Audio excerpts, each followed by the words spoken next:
Salut les louveteaux. Aujourd'hui en cuisine nous allons faire tout simplement des bouchées à la reine. Alors attention, on va pas monter la pâte feuilletée quand même, mais par contre on va faire nos voiles au vent nous-mêmes. Donc la recette, c'est tout de suite. Bon alors pour ça, une pâte feuilletée. Bon voilà, pour une fois on va travailler avec du déjà tout prêt, c'est pas grave, on va quand même monter nos voiles au vent en nous-mêmes, c'est déjà pas mal.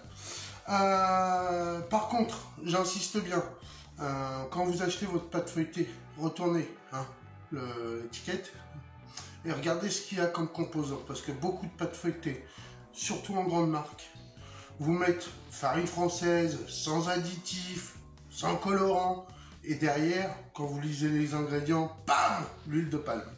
Donc non, choisissez la pur beurre. D'accord? On s'en fout que la farine soit française ou marocaine ou pur beurre, comme ça au moins on n'a pas d'huile de palme dedans. Voilà. Donc méfiez-vous aux grandes marques parce que justement ce sont des vicieux. Hein. Allez, on commence. Donc on va emporter piécer tout simplement notre pâte. Voilà. Alors il faut 3 cercles par vol au vent. Voilà. 2 pour le fond et 1 pour le dessus. On va dire qu'on va en faire 3 pour l'instant. Ensuite, vous vous débarrassez du surplus. Vous jetez pas la pâte, hein, surtout on va pouvoir en faire plein de choses. Voilà. Donc là j'en ai 3, 6, voilà. Et ces deux-là, ils vont partir pour autre chose. Voilà. C'est pas grave. Donc ensuite, une fois que vous avez fait ça, vous essayez de prendre, quand vous avez votre cercle, votre emporte-pièce, essayez de prendre un emporte-pièce plus petit. Alors moi j'ai pas, mais par contre j'ai une flûte qui va bien, pile poil. Il y a à peu près, voilà, je sais pas si vous allez voir, il y a à peu près l'épaisseur que j'ai besoin. Donc là il y en a 3, donc sur 3 chapeaux en fait, on va tout simplement centrer, si on peut.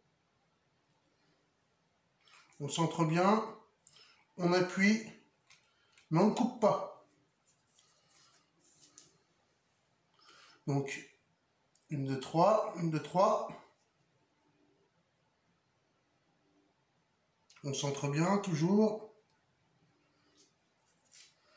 Donc, soyez concentrés. Aussi. Hop. Pas plus, hein. 1, 2, 3. Celui-ci, hop. Surtout, réglez bien, hein.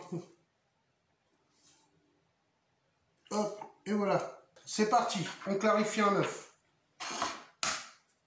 Comme d'habitude, on récupère le blanc, on le met de côté, on ne jette pas, on ne jette rien. On va s'en servir après. Donc là, il nous faut juste le jaune d'œuf. C'est tout. Hop, c'est fait, c'est bon. Donc, après, on vient avec notre pinceau. Hop. Et là, on passe sur le premier socle, c'est-à-dire celui du bas, un petit coup de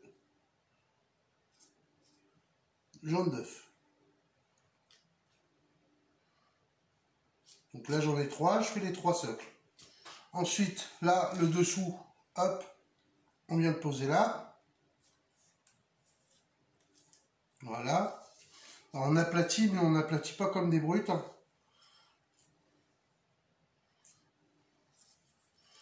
Et voilà. Donc on y retourne ici, hop, petit coup de dorure. On vient poser le chapeau, tout simplement, d'accord. Légère pression, pas trop. Voilà. Et pour le troisième, Ça ira comme ça aussi. Voilà. Ensuite, un petit tour de main parce qu'on n'a pas les, vous savez, les jolies stries. Ben, c'est pas grave, les stries, on va les faire comme ça, au couteau. Vous y allez.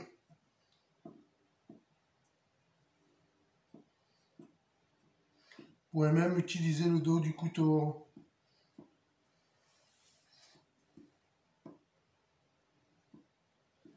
Et comme ça, vous allez avoir des stries. C'est théoriquement, l'emporte-pièce est alvéolé, on va dire. Et là, nous, on l'a pas, on est en emporte-pièce comme ça. Donc, voilà, moi, je joue le jeu. Je joue le jeu. Et on va le jouer jusqu'au bout. Toujours le même espacement, hein. Soyez réguliers.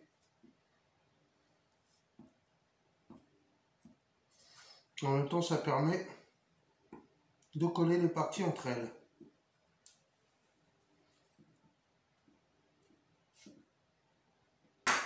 Dorure. Et là, nos vols au vent vont s'en aller en cuisson. Pendant ce temps-là, on va préparer notre appareil à... Alors, on appelle ça un vol au vent ou une croûte. Donc si un jour vous entendez parler d'une croûte, ben c'est ça. Eh ben oui, hein, la petite croûte. Elle est faite celle-là. Je la referai pas, ne vous inquiétez pas.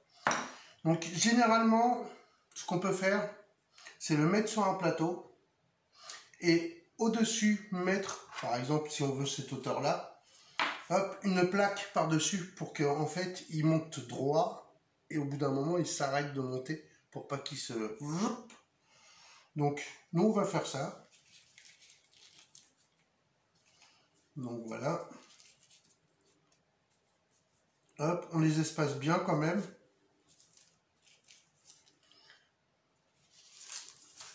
On vient les déposer sur le plaque de cuisson. Voilà, on les espace, comme je vous ai dit.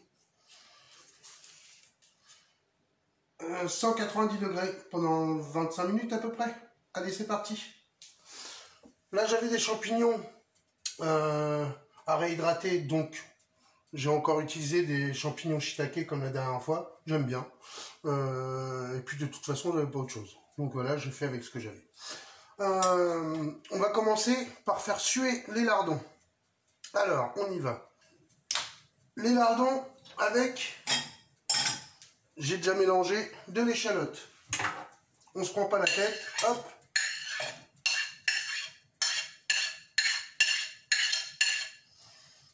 Allez. On fait suer ça.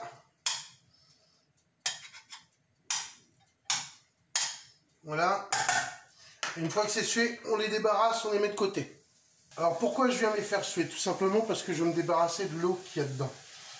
Ce sont des soi-disant lardons fumés. Et il faut savoir que le lardon fumé, c'est pas vraiment fumé quoi. Si vous voulez manger du lard fumé, il faut vraiment aller chez le charcutier et avoir vraiment du vrai lard fumé quoi.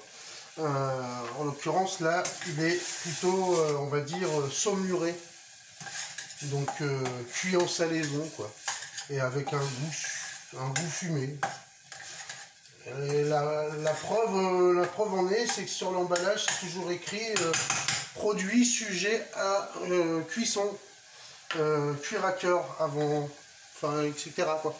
Donc ça prouve bien qu'un produit fumé, normalement, quand c'est vraiment fumé, c'est pas écrit ça sur l'emballage parce que vous pouvez le consommer directement, puisque c'est le fumage qui cuit la viande et qui la préserve. Donc voilà. Donc, quand j'arrive à ça. Voilà, ça va, ils n'ont pas trop sué. Enfin, ils n'ont pas trop sué. Il n'y avait pas trop d'eau dedans. Très bien. Hop, je ne coupe pas mon feu. Tout simplement, je débarrasse, je mets de côté. Et là, je viens y déposer mon beurre pour faire mon roux. Mon roux qui va me servir à faire ma béchamel. Vous vous rappelez de tout ça, hein? On l'a déjà fait tout ça, normalement. Hein, c'est sûr. Et on y va, on fait fondre. Allez. Un peu de farine, maintenant que le beurre chante. Pas trop, pas trop. Vous vous rappelez, en cuisine, toujours plus facile d'en rajouter que d'en enlever. Alors moi j'obtiens à peu près ce trou-là. Je vais encore mettre une touche de farine. Bon, j'aurais pu prendre un fouet. J'enlève. Je remets un tout petit peu de farine. Vous arrivez à obtenir une pâte comme une boule, quoi.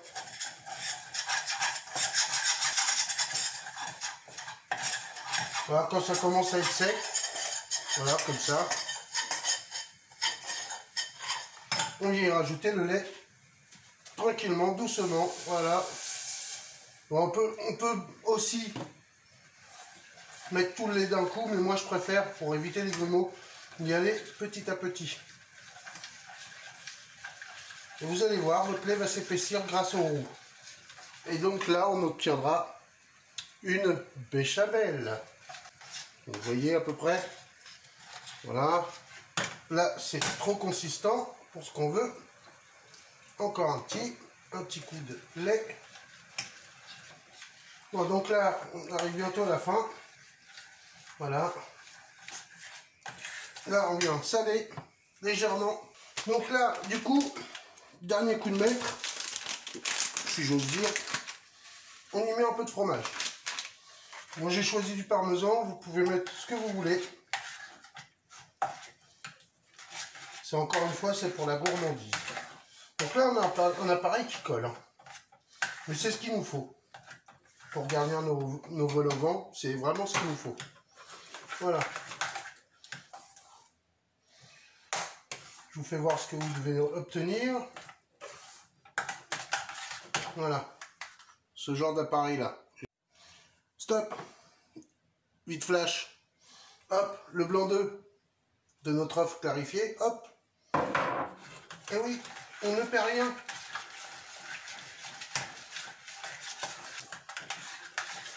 Alors vous pouvez goûter pour ajuster au niveau du sel, au niveau des goûts. Et moi je vais rajouter un petit peu de persil.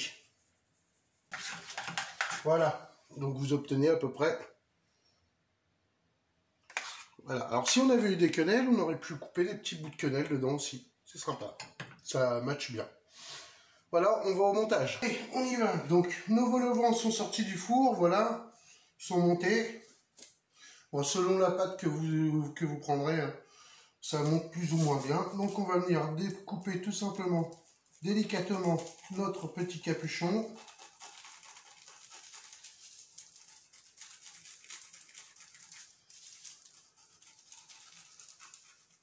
Voilà, on l'enlève, on le dépose. Maintenant, ensuite, avec le dos de votre couteau, hop, vous appuyez légèrement sur le fond de votre vol au vent. Pas comme une brute, hein. Allez-y délicatement. Et vous faites ça sur les trois. Une fois qu'on a obtenu ça, tout simplement, on vient garnir nos bouchées. Alors, on y va généreusement et on appuie un peu pour que ça aille dans les coins, pour que ça garnisse vraiment tout l'intérieur de notre bouchée. Voilà. Alors, même quand j'étais en charcuterie, je vous garantis que les bouchées, je les ai toujours fait à la cuillère. Parce que regardez, au bout d'un moment, hop, on fait ça. Hop. Pour monter vraiment la tête de votre bouchée. Et après, hop, on y dépose le chapeau. Voilà. On fait ça sur les trois, on y va.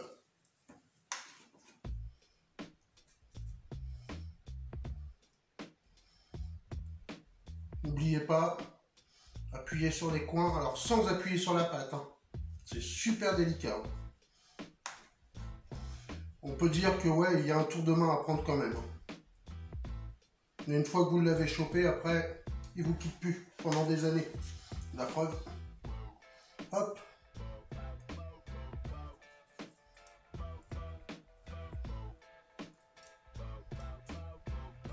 C'est pas beau. Et voilà, le troisième effet. Rien à dire. On est OK? Bon, les louveteaux, Hein, avec ce genre de petits choses là, hein, comme ça. Là. Moi, j'ai qu'une chose à vous dire, c'est chapeau, n'est-ce pas? D'ailleurs, il est là le chapeau. Hein. Je vous souhaite un bon appétit, régalez-vous, et je vous dis à très bientôt pour une prochaine recette. Juste les louveteaux, allez, bisous, hein.